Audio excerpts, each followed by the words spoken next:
may panibago na naman po tayong i-upgrade na speaker. So ito, dinala po ito dito ng ating customer na mahilig po sa sound. Dinala po niya ito. May dalawang magnet po siya nadala. Tapos ito, ang kanyang full face ay pagdating po dito ay ito, nakadugtong na po ito. So sa machine shop po ito ginawa mga busing. Ayan ang ganda po ng pagkadugtong ng kanyang full face. Alam nyo mga busing, kung ako lang po sana ay ayaw ko na pong mag-upgrade pa ng speaker. Kasi alam po ninyo, pag nag-upgrade po tayo ng speakers ay masyadong magastos po ito mga busing. Parang bumili lang din po tayo ng bagong high wattage na speaker. Pero ito dahil ni-request ito ng ating kaibigan at mayroon na po siyang mga materials na magagamit. Gaya po nitong mga magnet na ito ay hindi na po niya ito binili. So may mga savings na po siya na ganito. Saka itong frame. At saka itong full face, dalawang full face po ito na pinagdugtong po niya. Kaya ito, dahil ito ang kanyang request, so gagawin po natin ito mga busing. Ito, ipapakita ko sa inyo kung paano ko sinisimulan ang pag-upgrade. Tapos dahil itong magnet mga busing ay hindi pa po alam ng iba dito na kung saan po ba ang dapat na nasa itaas or nasa ibaba. So dito sa video na ito mga busing ay ituturo ko sa inyo kung paano. Ito ang voice coil na gagamitin natin mga busing. Ito po ay ni-rewind ko po talaga para dito. So, nag-estimate po ako ng tamang sukat na pwede po dito sa ating full face. So, 8 ohms pa rin po itong ating voice coil na ito. Mas malaki po ito kaysa dito sa kanyang original.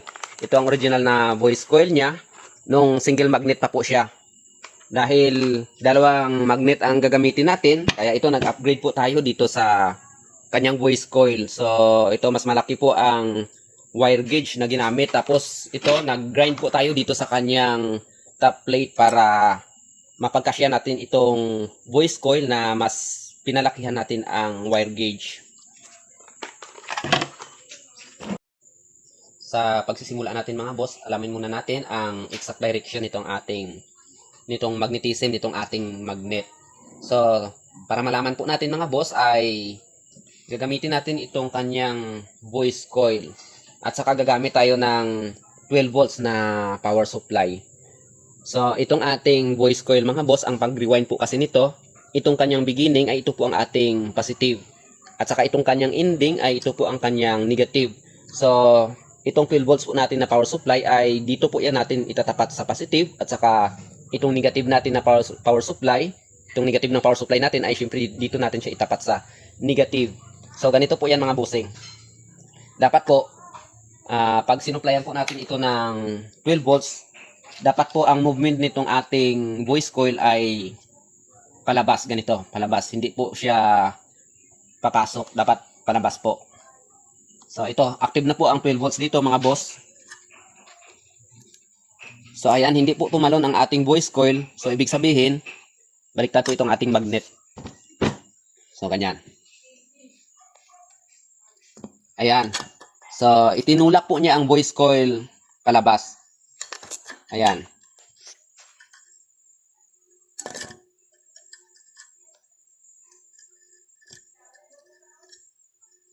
So, ayan mga boss. So, tumatalon po siya palabas. So, ibig sabihin, ito na po ang tamang direction ng ating magnet. So, ito po ang sa itaas. At ito na po ang sa ibaba. So, pwede na po tayong maglagay ng epoxy dito sa ating full face o dito sa ating bottom plate.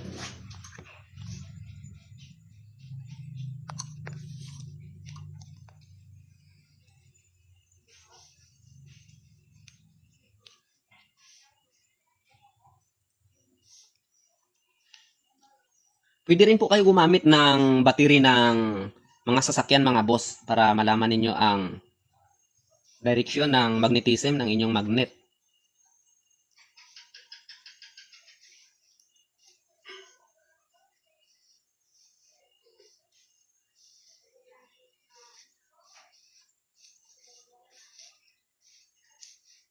Ang gamit ko po na epoxy dito mga boss ay Pioneer Pro na special formulation.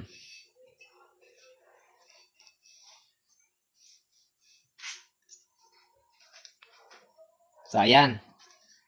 So, ganito na po ang posisyon ng ating magnet. Sintro lang po natin.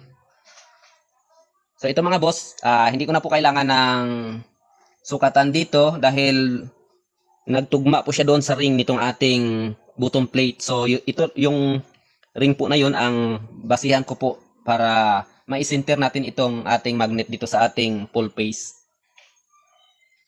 So, ayan. Tapos, itong isa, syempre hindi pa po natin alam ang exact direction nito. Ganun pa rin po ang gagawin natin. So, gamit itong voice coil na gagamitin natin, ay gagamitan natin siya ng 12 volts sa supply natin. So, ayan, hindi siya umakyat mga boss, ibig sabihin baliktad. So, baliktarin natin. Ayan. So, kita nyo mga boss, tumalon siya, palabas. Ayan. Ibig sabihin, ang tulak po nito is paakyat po, ganyan. Kaya, ito na po ang kanyang tamang posisyon. So, ipapatong na po natin siya dito.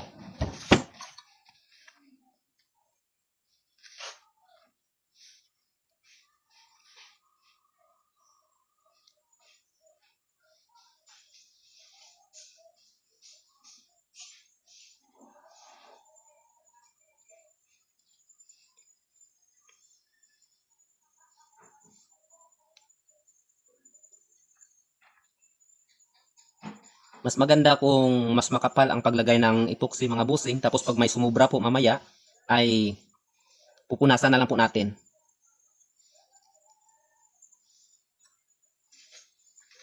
So, ingat po kayo sa mga ganitong trabaho mga bossing kasi minsan po ay nakakaipit po ng kamay.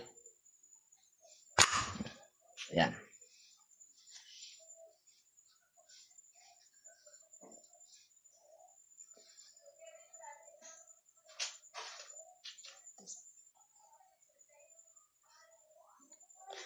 So, ayan mga bossing, dahil naisintro na po natin ay punasan po natin itong epoxy na sumubra habang hindi pa po siya tumitigas.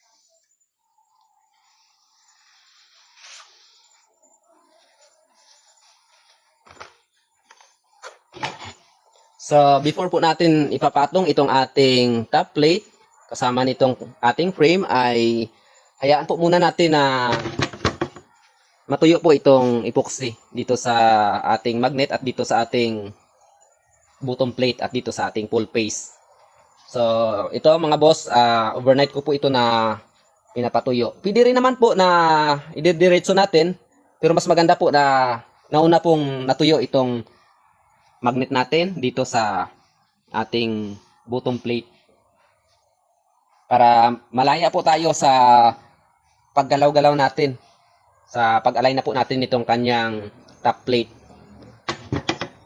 So, ito lang po muna sa ngayon mga bossing. Abangan na lang po ang mga next video natin. So, hindi po sunod-sunod ang pag-upload ko ng video. So, iba-iba po. Tandaan nyo na lang po ang process. So, kahit na siguro hindi naman po siguro tatagal at maisunod ko na po ang next process nito. Kaya abang-abang lang po mga boss. Maraming salamat po sa inyo.